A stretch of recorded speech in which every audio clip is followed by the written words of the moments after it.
नमस्कार। आज हम बात करेंगे वैक्सीन्स इन प्रेगनेंसी के बारे में। I hope you have already seen the vaccines before pregnancy का एपिसोड। आज के टॉक में हम विशेष रूप में वो वैक्सीन्स के बारे में बात करेंगे जो हम प्रेगनेंसी में रिकमेंड करते हैं।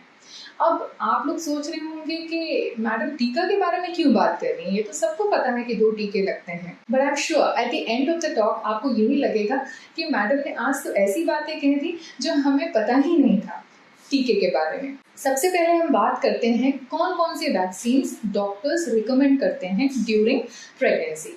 First is the tetanus toxoid जो सबको पता है कि 2 डोज लगते हैं। Second is the covid vaccine and third is the flu shot. सबसे पहले we will talk about tetanus vaccine. Tetanus के बारे में हम लोग इतना सतर्क क्यों रहते हैं? हम इसलिए सतर्क रहते हैं क्योंकि अगर बेबी को इन्फेक्शन हो जाता है तो बेबी के लिए मोर्टालिटी रेट बहुत हाई होता है, उसका ट्रीटमेंट भी डिफिकल्ट होता है एंड बेबी सर्वाइव भी नहीं कर पाता है। अब न्यूनेटल टेटनस तो बहुत कम दिखता है, वो इसलिए कम दिखता है क्योंकि सारे मदर्स वैक्सीनेटेड होते हैं।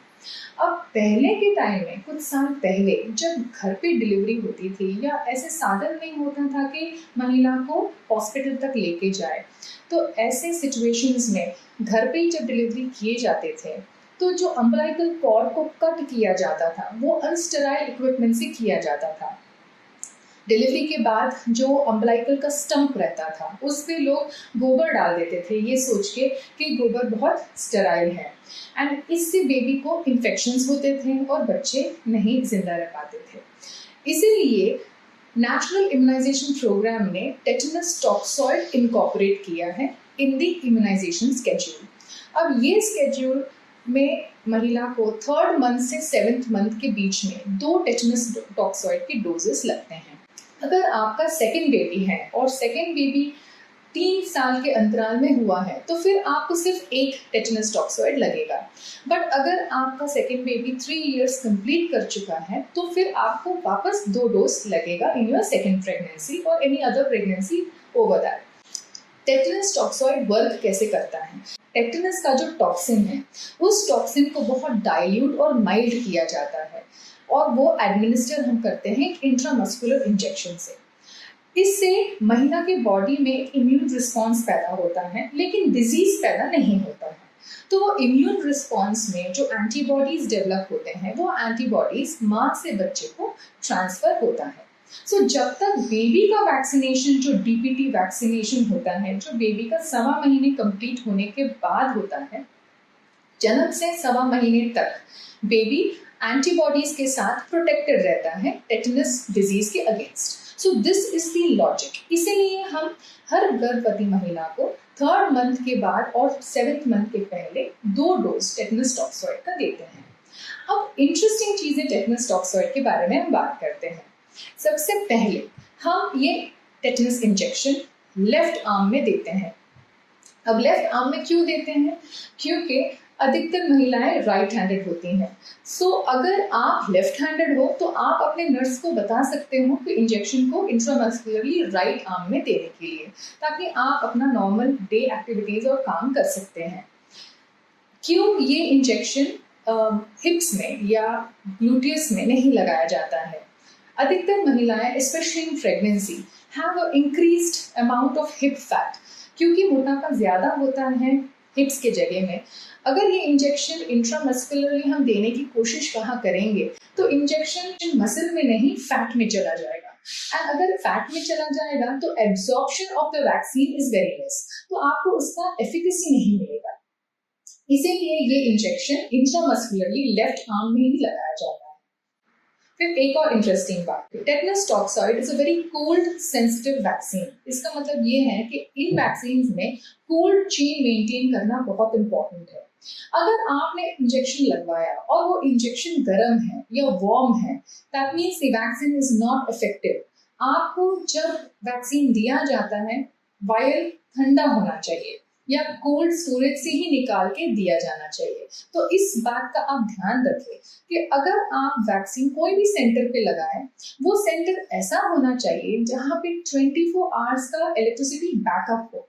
Then only the vaccine is effective. Otherwise, the vaccine is not effective.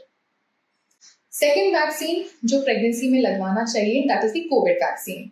अभी तो प्रेगनेंसी के पहले ही बहुत सारे लोगों को कोविड वैक्सीन लग चुके हैं। कोविड वैक्सीन के बारे में बहुत सारे सवाल लोग पूछते हैं, हम उन कुछ सवालों का जवाब आज देंगे। अगर आपको कोविड-19 का इन्फेक्शन हुआ है प्रेगनेंसी में, तो क्या आपको वैक्सीन लगवाना चाहिए? जी नहीं। अगर आपको प्रेगनेंसी में इन्फेक्शन हुआ है तो आपको वैक्सीन लगवाने की जरूरत नहीं है। आप डिलीवरी के बाद वैक्सीन लगवा सकते हो। क्या कोविड वैक्सीन बच्चे को या माँ के लिए सेफ है? Based on the current studies and documentation, experts कहते हैं कि vaccine is completely safe for the baby and fetus और अभी तक कोई भी साइड इफेक्ट्स माँ में या बच्चे में नहीं डॉक्यूमेंट हुआ है वैक्सीनेशन के बाद। क्या कोविड वैक्सीन के साथ दूसरे कोई वैक्सीन लगवा सकते हैं? सीडीसी गाइडलाइंस के अनुसार आपको 14 डेज या 2 हफ्ते इंतजार करना चाहिए कोई और दूसरा वैक्सीन लगवाने से पहले। So COVID vaccine is also freely available by the government of India. So you have 2 vaccines, one is the Covishield and Covaxin. So consult your gynecologist that which vaccine is appropriate for you and get yourself vaccinated. The third vaccine is the flu shot vaccine. A flu shot vaccine is a vaccine that protects you from the severe form of flu. Flu क्या होता है? सर्दी खांसी बुखार। आप लोग सोच रहे होंगे कि सर्दी खांसी के लिए हम इतना परेशान क्यों? उसके लिए वैक्सीन लगवाने की क्या जरूरत है? फ्लू में और वायरल फीवर में जो सिम्टम्स होते हैं जैसे सर्दी बुखार, गला दर्द करता है, गले में खराश होती है, बॉडी एक होता है, दस्त लगता है, ये सब जो सिम्टम कॉम्प्लेक्स होता है, इसमें सबसे इम्पोर्टेंट सिम्टम हमारे लिए इस फीवर विद चिल्स। जब बहुत हाई ग्रेड फीवर आता है तो यूट्रस इरिटेबल हो जाता है। जब बच्चेदानी इरिटेबल होने लगता है तो ऐसे मरीजों में समय से पहले दर्द शुरू हो सकता है और जब ये होता है तो प्रीटर्म लेबर के चांसेस बहुत हाई है। एंड जब प्रीटर्म लेबर होता है तो बच्चा प्रीमेच्योर होता है, लो बर्थ वेट का होता है तो बच्चे को परेशानियां आती हैं। तो इन परेशानियों से बचने के लिए हम लोग रिकमेंड करते हैं flu shot vaccine. Flu shot vaccine is not freely available by the government of India. ये वैक्सीन आपको खरीदना पड़ेगा और ये वैक्सीन हम रिकमेंड करते हैं प्रेगनेंसी होने से पहले। अगर आपने प्रेगनेंसी के पहले नहीं लिया हो और आपको अगर लगता है कि प्रेगनेंसी के दौरान आपका वो फ्लू सीजन आएगा तो जरूर आप प्रेगनेंसी के दौरान ही आप फ्लू वैक्सीन लगवा सकते हैं। तो ठीक है, तो हमने एक पॉइंट छोड़ दिया था, अब हम वापस चलते हैं टेटनस पे। थोड़ी देर बाद अब हम हमारे देश में टेटनस टॉक्सॉइड रिकमेंड इसलिए करते हैं because it is freely available by the government of India according to the national immunisation programme. बाहर के देशों में टीडैप वैक्सीन लगवाते हैं। टीडैप वैक्सीन का मतलब ये होता है कि उसमें टेटनस, डिफ्थीरिया एंड पर्टिसिस 3 डिजीजेस के लिए बेबी को प्रोटेक्शन मिलता है जब तक बच्चा 1.25 महीने का खुद नहीं हो जाता और उसका खुद का डीपीटी वैक्सीन नहीं लगता है। तो टीडैप वैक्सीन हमारे देश में फ्रीली अवेलेबल नहीं है, so we have to buy it over the counter from the pharmacy. अब डिफ्थीरिया एंड पर्टिसिस के बारे में हम बात करते हैं।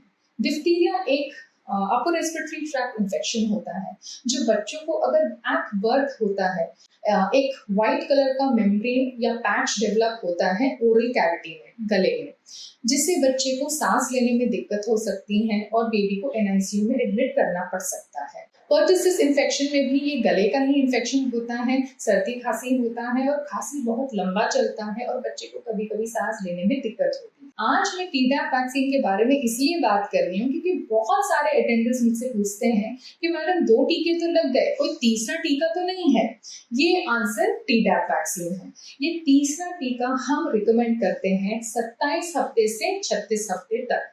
From 27 to 36 weeks आप सिंगल डोज ऑफ टीडैप वैक्सीन लगवाएं, इवन इफ अगर आपका 2 डोज ऑफ टेटनस टॉक्सॉइड हो चुका होता है।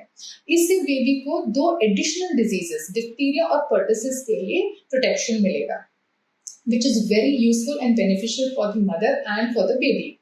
आशा कार्यकर्ता और आंगनवाड़ी और the national immunisation programme has done a fantastic job. जब तक मरीज हम लोगों के पास पहुंचता है ऑलरेडी उनका 2 डोज टेटनस टॉक्सॉइड का लग चुका होता है, तो इसीलिए हम एक सिंगल डोज टीडैप वैक्सीन का एडवाइस करते हैं फ्रॉम 27 वीक्स टू 36 वीक्स। अगर आप ये वैक्सीन 27 और 36 वीक्स के अंतराल में कहीं पे भी आप लगवाते हैं तो आपको और आपके बेबी को पर्टिसिस और डिफ्टीरिया जैसी डिजीजेस के लिए भी एडेड प्रोटेक्शन मिलेगा, which is very beneficial for the baby.